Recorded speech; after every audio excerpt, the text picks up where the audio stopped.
14.7 trillion naira at the end of December 2018. Senior Democrats have responded by accusing him of committing a gross offence.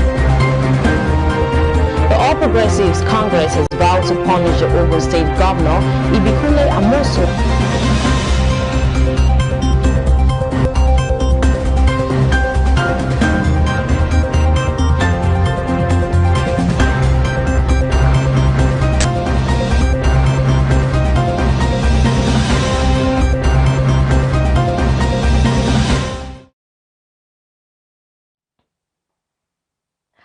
You're welcome to News Desk on Celebration TV Network. I am Sherry Queensley Brimer, and here are the news making the headlines. Command the Morning with Wonders Without Numbers by Apostle Johnson Suleiman. Former South Africa leader Jacob Zuma set to appear in court. Lockdown ease in England, Wales and most of Scotland. AT&T nearing $150 billion Discovery streaming merger, says reports. Oshoala wins UCL as Barca hammer Chelsea in finals. Do stay with us. When we get back from this very short break, I'll be bringing you the news in full. Do not go nowhere.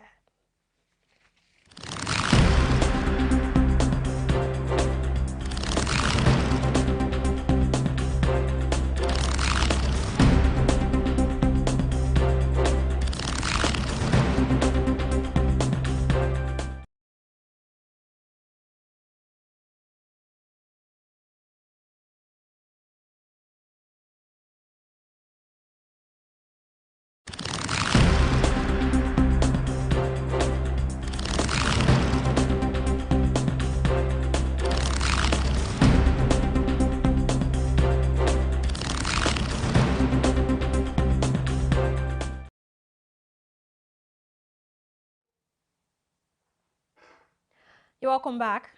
Command the Morning with Wonders Without Numbers by Apostle Johnson Suleiman. Apostle Johnson Suleiman, the founder and president of Omega Fire Ministries, known for his unrelenting prayer lifestyle, has taken to social media his early morning monthly prayer tagged Wonders Without Number, a live broadcast which started in April, having its second edition now in May 2021. Wonders Without Number is an hour-timely broadcast instructed by God to reach out in fervent prayers to as many believing God for instant answers, which has recorded mind-blowing testimonies of healings, deliverances, and restoration to all those who got connected around the world. The apostle stated that the early morning 5 a.m. through 6 a.m. Nigerian time live broadcast prayer exercise should not be taken for granted, as it is important to always command the morning so as to take charge of the entire day, especially with strategic and strong constructive warfare prayers. Wonders Without Number is expected to last for 16 days, having 30th of May 2021 as the last day of the May edition.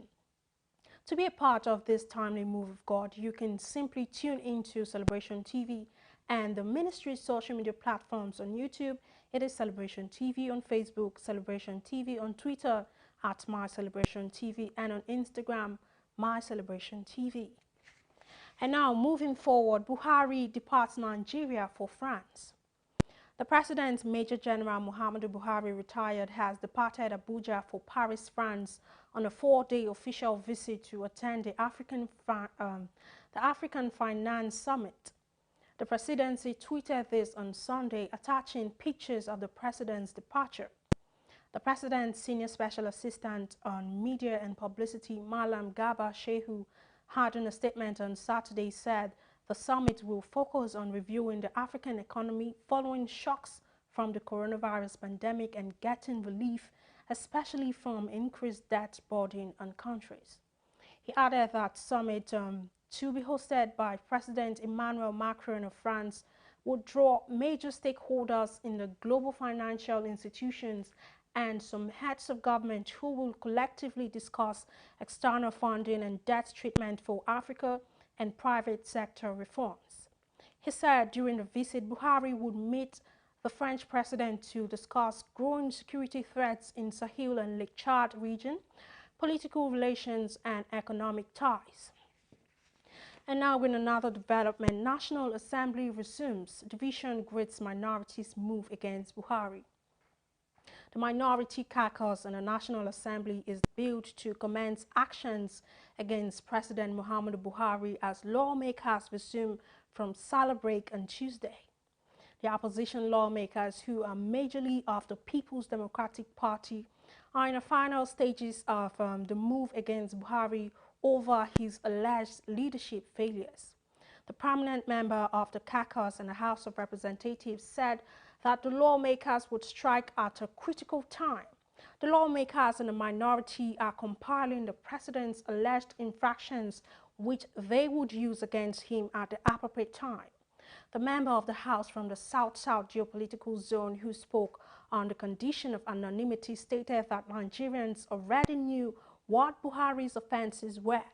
The caucus had on May 5, 2021, threatened to use its legislative powers to move against the president should he continue to breach the Constitution.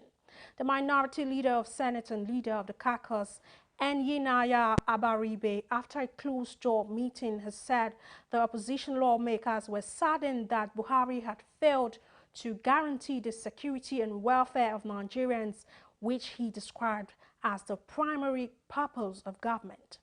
The caucus also expressed disappointment that the current regime had mismanaged the economy to the point of near collapse. This, Abaribe said, should not be allowed to continue. And now news coming from around Africa. Former South Africa leader Jacob Zuma set to appear in court. Observers speculate that his case might be postponed again, given that all his lawyers quit last month without publicly giving a reason. If the trial is pushed forward, it may allow him to reorganize a legal team that will represent him in a graft case, and this may further delay the case in court.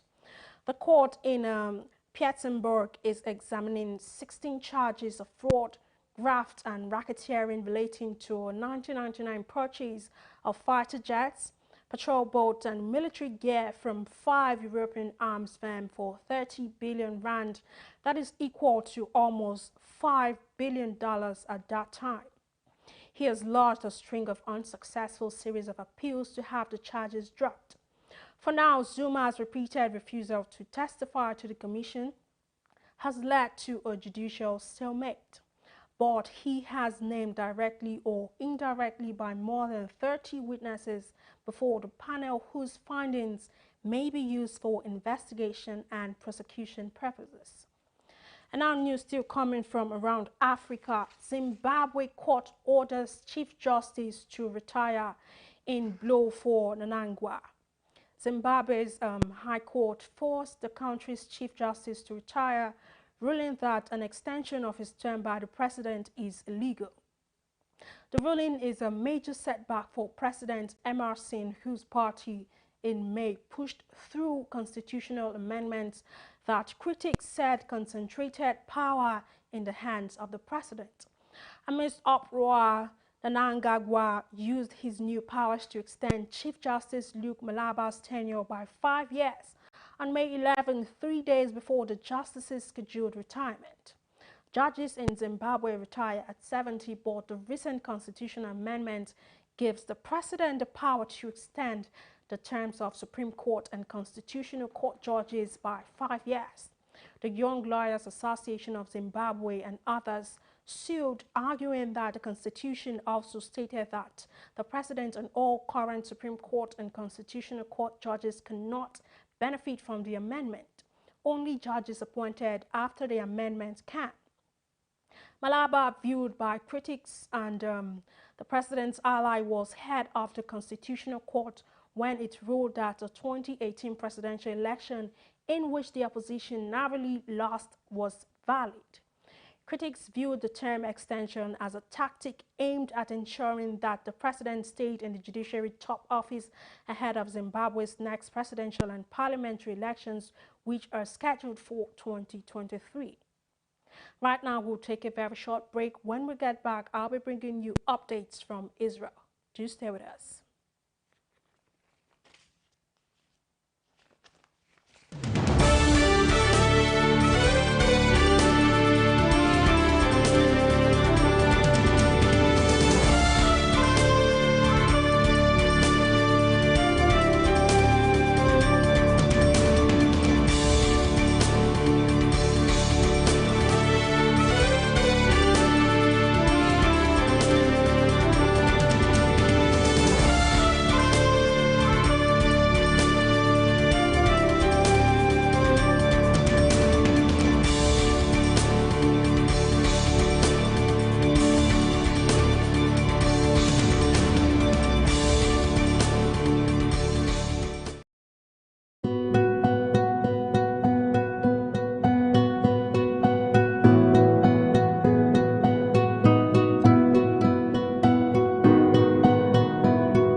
are having a Holy Ghost conference, and we are believing God for a great move of God. Hi everyone, this is Sinach, and I am excited to announce that I will be with the Omega Fire Ministries in Auchi, Edo State for the Holy Ghost Conference.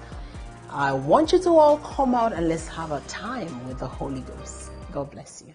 Holy Ghost Conference 2021. Apostle Johnson and Dr. Lizzie Suleiman. This June.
You're welcome back. Now it's update from Israel. Gazan officials say Sunday was the deadliest day. Palestinian officials in Gaza say Sunday was the deadliest day since the current fighting with Israel began. 42 people were killed in Israeli airstrikes on the territory. Israel's army says Palestinian militants have fired more than 3,000 rockets at Israel over the past week. United Nations Secretary General Antonio Guterres has warned that further fighting could plunge the region into an uncontainable crisis. He pleaded for an immediate end to the utterly appalling violence. Early today, Israeli warplanes launched 80 airstrikes on several areas of Gaza City shortly after Hamas militants fired a barrage of rockets at southern Israel. Lynn Hastings, United Nations Deputy Special Coordinator for the Middle East Peace Process, told the BBC that she had appealed to Israeli authorities to allow the UN bring in fuel and supplies, but was told it was not safe. The overall death toll in Gaza now stands at 197 people, including 58 children and 34 women, with a total of 1,230 injured. According to the Hamas-controlled health ministry, Israel says dozens of militants are among the dead. And now more updates from China. Lockdown ease in England, Wales and most of Scotland. People must continue to play their part in stopping coronavirus, Boris Johnson has said. As lockdown rules ease in England, Wales and most of Scotland, millions of people can now socialize indoors in limited numbers, hug loved ones and visit pubs and restaurants inside again. The ban on foreign travel has also been lifted and replaced with new rules. But Mr. Johnson said everyone still needed to be cautious and also get tested twice a week. He added that everyone must play their part by getting tested twice a week, coming forward for their vaccine when cold, and remembering hands, face, space, and fresh air. Anyone in England and Scotland can order free lateral flow test, which gives results in 30 minutes, even if they do not have symptoms. In Wales and Northern Ireland, they are available for certain people, such as those who cannot work from home. And now on business news, AT&T nearing $150 billion discovery streaming merger, says reports. United States telecoms giant AT&T is reportedly close to striking a deal with Discovery that would create a $150 billion streaming giant. A tie-up would bring one of Hollywood's biggest studios and Discovery's channels under the same ownership. AT&T owns CNN, HBO, and Warner Bros. After acquiring many brands in a $108.7 billion purchase of Time Warner in 2018.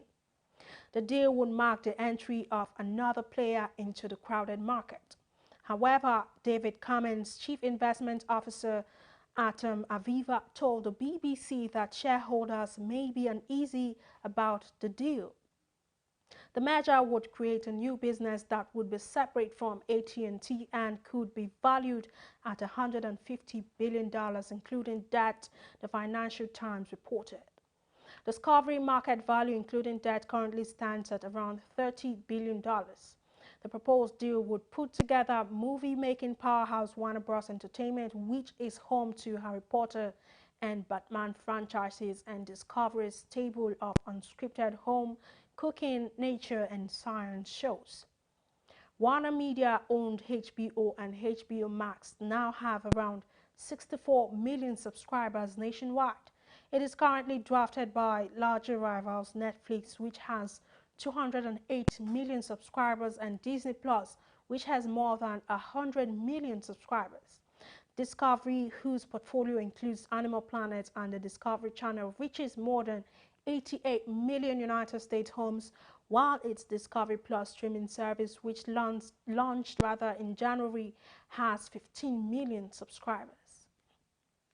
And still on business news, the NNPC, NPA, others to face Senate panel this week.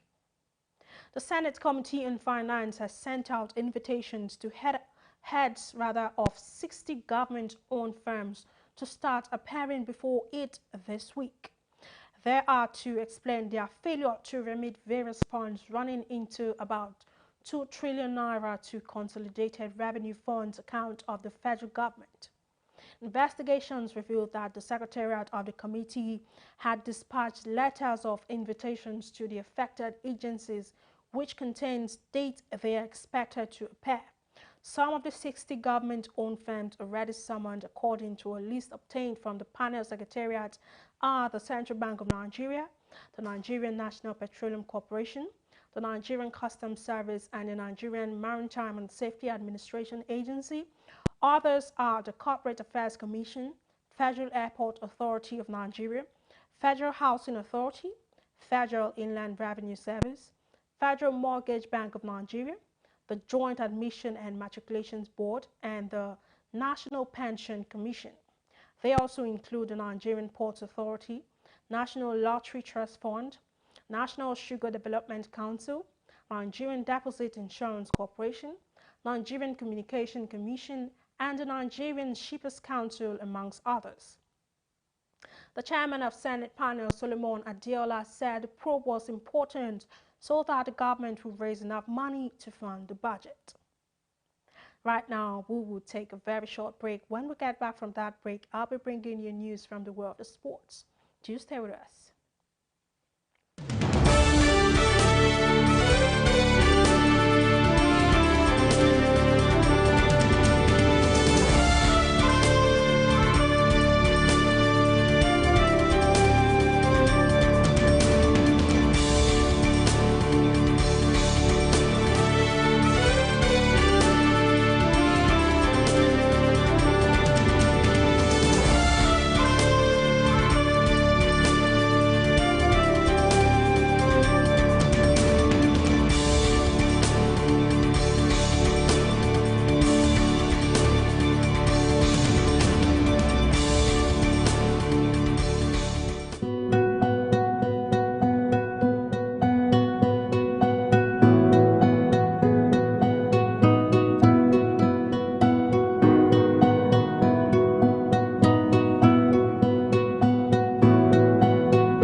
June, we are having a Holy Ghost conference. And we are believing God for a great move of God. Hi everyone, this is Sinach, and I am excited to announce that I will be with the Omega Fire Ministries in Auchi, Edo State for the Holy Ghost Conference. I want you to all come out and let's have a time with the Holy Ghost. God bless you. Holy Ghost Conference 2021. Apostle Johnson and Dr. Lizzie Suleiman. This June.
You're welcome back now. It's sport news. Oshoala wins UCL as Barca hammer Chelsea in final.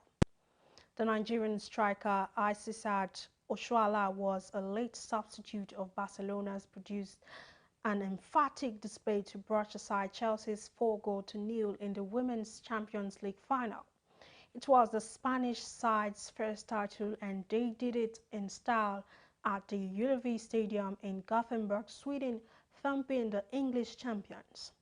Oshoala, who had been out of action with injury, was brought on as a 71st minute substitute for Jennifer after passing a late fitness test.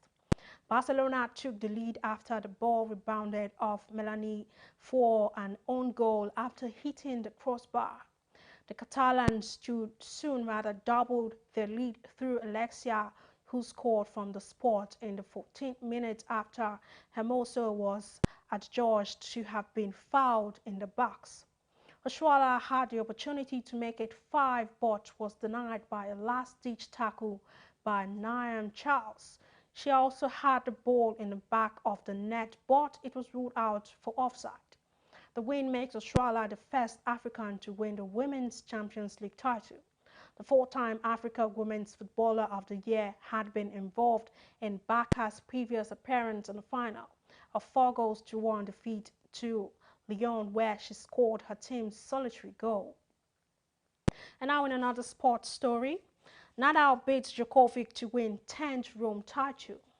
Rafael Nadal beat world #1 Novak Djokovic to win a 10th Italian Open title and set down a key marker 2 weeks out from the defense of his Roland Garros crown.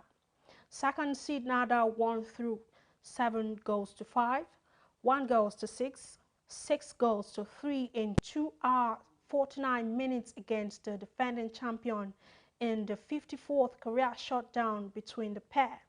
Djokovic and Nadal were facing each other for the 57th time, having last played in the 2020 French Open final, with the Spaniard won in straight sets. The pair have won 15 of the last 17 Rome titles between them, while Nadal leads their head-to-head in finals in the Italian capital 4-2. 5-time Rome winner Djokovic leads their overall head-to-head 29-28. Right now, we are at the end of today's news desk on Celebration TV Network. In case you missed the top stories, here is a quick recap of the headlines. Command the morning with wonders without number by Apostle Johnson Suleiman. Former South Africa leader Jacob Zuma set to appear in court. Lockdown ease in England, Wales and most of Scotland. AT&T nearing $150 billion discovery streaming measure, says reports. Oshuala wins UCL as Barca hammer Chelsea in final. And now we are down to the photo of the day.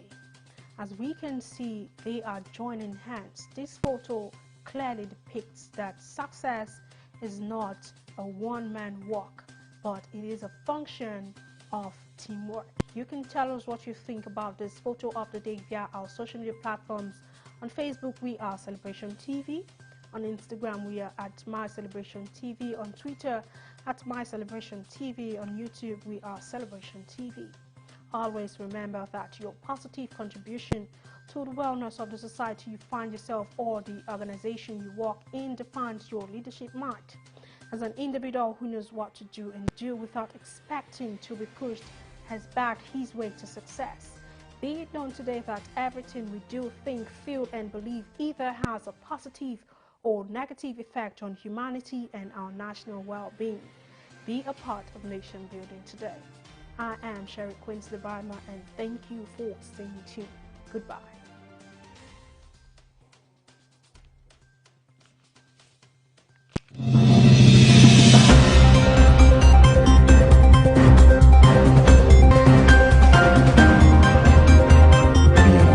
To 15.7 trillion naira by the end of December 2018. Senior Democrats have responded by accusing him of committing a gross offense. The All Progressives Congress has vowed to punish the Ogun State Governor, Ibikule Amoso.